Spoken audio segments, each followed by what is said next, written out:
Évangile de Jésus-Christ selon saint Jean. À l'occasion d'une fête juive, Jésus monta à Jérusalem. Or, à Jérusalem, près de la porte des brebis, il existe une piscine qu'on appelle en hébreu Betzata. Elle a 5 colonnades sous lesquelles était couchée une foule de malades, aveugles, boiteux et impotents. Il y avait là un homme qui était malade depuis 38 ans. Jésus, le voyant couché là, et apprenant qu'il était dans cet état depuis longtemps, lui dit : « Veux-tu être guéri ?» Le malade lui répondit : « Seigneur, je n'ai personne pour me plonger dans la piscine au moment où l'eau bouillonne, et pendant que j'y vais, un autre descend avant moi. » Jésus lui dit : « Lève-toi, prends ton brancard et marche. » Et aussitôt, l'homme fut guéri. Il prit son brancard, il marchait. Or ce jour-là était un jour de sabbat. Les Juifs dirent donc à cet homme que Jésus avait remis sur pied : « C'est le sabbat. Il ne t'est pas permis de porter ton brancard. » Il leur répliqua : « Celui qui m'a guéri, c'est lui qui m'a dit : prends ton brancard et marche. » Ils l'interrogèrent : « Quel est l'homme qui t'a dit : prends ton brancard et marche ?» Mais celui qui avait été rétabli ne savait pas qui c'était. En effet, Jésus s'était éloigné, car il y avait foule à cet endroit. Plus tard, Jésus le retrouva dans le temple et lui dit : « Te voilà guéri, ne pêche plus, il pourrait arriver quelque chose de pire. » L'homme partit annoncer aux Juifs que c'était Jésus qui l'avait guéri. Et ceux-ci persécutaient Jésus parce qu'il avait fait cela le jour du sabbat. Veux-tu être guéri ?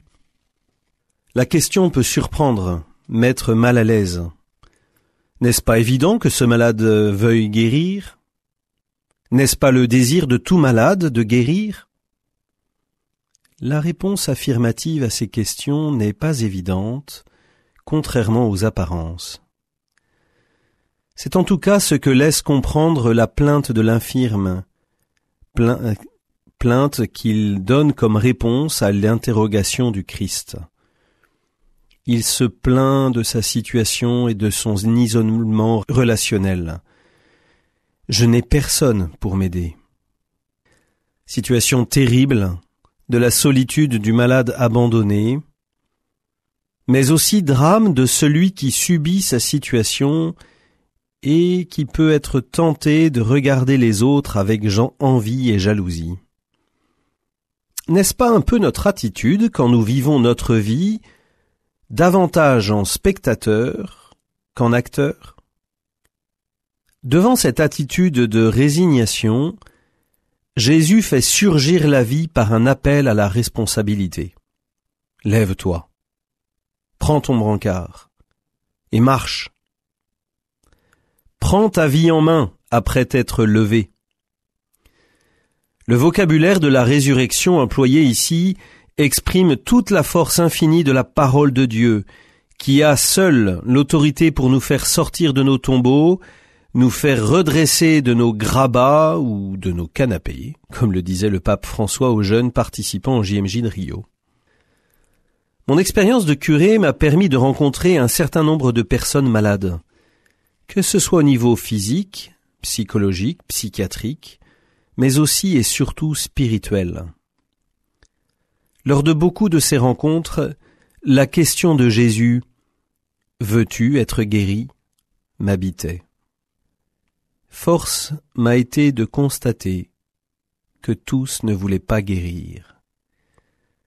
Car guérir impliquait un saut dans l'inconnu, qui pouvait être plus terrifiant que l'état de maladie actuel, lui bien connu, et si je puis dire maîtrisé, car formant une sorte de seconde peau. Je pense par exemple au jeu de relations psychiques de dépendance entre parents et enfants, ou entre époux, où la maladie peut produire une situation qui me permet d'effectuer, souvent inconsciemment, un véritable chantage affectif envers celui qui prend soin de moi. dans le triangle relationnel bien connu qui nous enferme si souvent, bourreau, victime, sauveur, Jésus vient nous offrir une porte de sortie de cet enfermement mortifère. Alors, toi qui m'écoutes aujourd'hui, veux-tu être guéri? L'évangile du jour a été commenté par le père Guillaume Le Floch, recteur du séminaire interdiocésain